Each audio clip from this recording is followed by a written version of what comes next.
Topic linear higher order differential equation with constant coefficient. तो degree और order का हम डिस्कस कर चुके हैं। यहाँ पर देखिए जो हाईएस्ट ऑर्डर है, मतलब y को जो मैक्सिमम टाइम डिफरेंशिएट किया, n टाइम डिफरेंशिएट किया, इसलिए इसका नाम जो दिया वो क्या दिया हुआ है, higher order differential equation. Constant coefficient इसलिए बोला गया है क्योंकि यहाँ पर जो मल्टीप्लिकेशन में a1, a2, a3 till am जो दिख रहा है, this is the constant value. Negative और पॉजिटिव कुछ भी हो सकता है, ठीक है। अब इसका सोल्यूशन हम कैसे फाइंड करेंगे? सोल्यूशन होगा क्या इस डिफरेंशियल इक्वेशन का? सोल्यूशन होगा इस इक्वेशन का y की वैल्यू, जिसको आप इस इक्वेशन में जब वापस रखोगे तो आपको राइट हैंड साइड में जो भी q दिया होगा, x का फंक्शन जो भी रहेगा वो आना चाहिए, ठीक है। तो y कैसे फाइंड करेंगे? y is the combination of complementary function and plus particular integral, ठीक है। दो चीजें हमें फाइंड करनी पड़ेगी इक्वेशन से, कॉम्प्लीमेंट्री फंक्शन भी और पर्टिकुलर इंटीग्रल। तो अब स्टार्ट करते हैं कि CF जो फर्स्ट पार्ट है कॉम्प्लीमेंट्री फंक्शन को कैसे फाइंड कर सकते हैं। तो मैंने यहाँ पे लिखा है कि इस डिफरेंशियल इक्वेशन जो d/dx है, d/dx को हम कैपिटल D से भी डिनोट कर सकते हैं, इट इज डिफरेंशियल ऑपरेटर।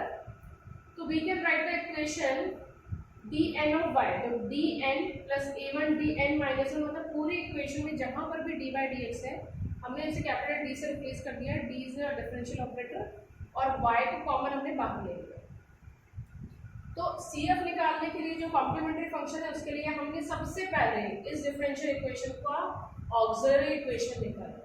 वो कैसे निकाला? हमने इस डिफरेंशियल इक्वेशन में जो D है उसको रिप्लेस कर दिया n से।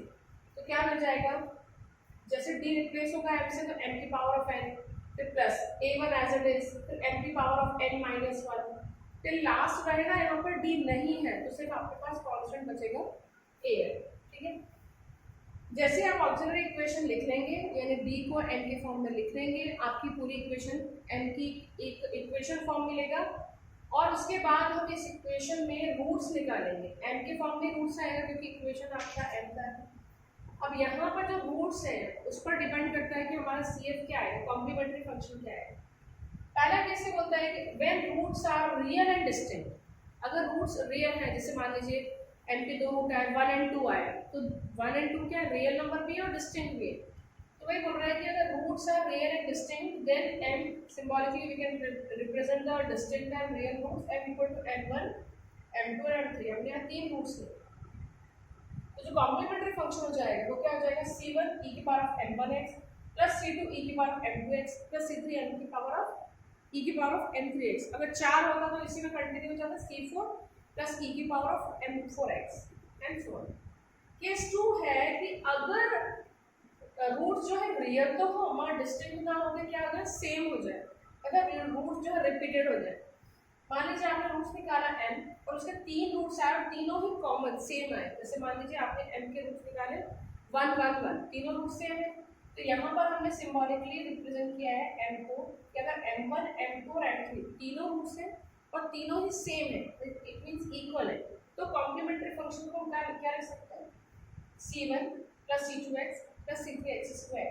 ये सीक्वेंस चलता जाएगा और आखिर में e की पावर ऑफ mx, जो भी कॉमन रूट है, जैसे 1 है तो यहाँ पर m की जगह क्या आ जाएगा 1x, यानी m e की पावर ऑफ x। इसी तरीके से थर्ड केस हो जाएगा, रियल के लिए हमने सेम और डिस्टिंक्ट को डिस्कस किया रियल के केस में। अब ये भी हो सकता है कि जो रूट्स है वो इमेजिनरी हो, तो इमेजिनरी नंबर्स को हम कैसे रिप्रेजेंट करते हैं, m equal to alpha plus minus i beta. यहाँ पर अल्फा और बीटा क्या है, आपके रियल नंबर्स है, alpha and beta are the real numbers. तो फिर कॉम्प्लीमेंट्री फंक्शन क्या होगा आपका, then CF you can write e की पावर ऑफ अल्फा x, ये अल्फा रहेगा, plus c1 cos beta x plus c2 sin beta x। तो ये रहेगा आपका कॉम्प्लीमेंट्री फंक्शन का कॉम्प्लीमेंट्री फंक्शन। तो अगर आपके पास कांस्टेंट कोफिशिएंट में higher order differential equation given है, तो जो फर्स्ट पार्ट है सॉल्यूशन का कॉम्प्लीमेंट्री फंक्शन, उसको हम इस पूरी प्रोसीजर से फाइंड करेंगे।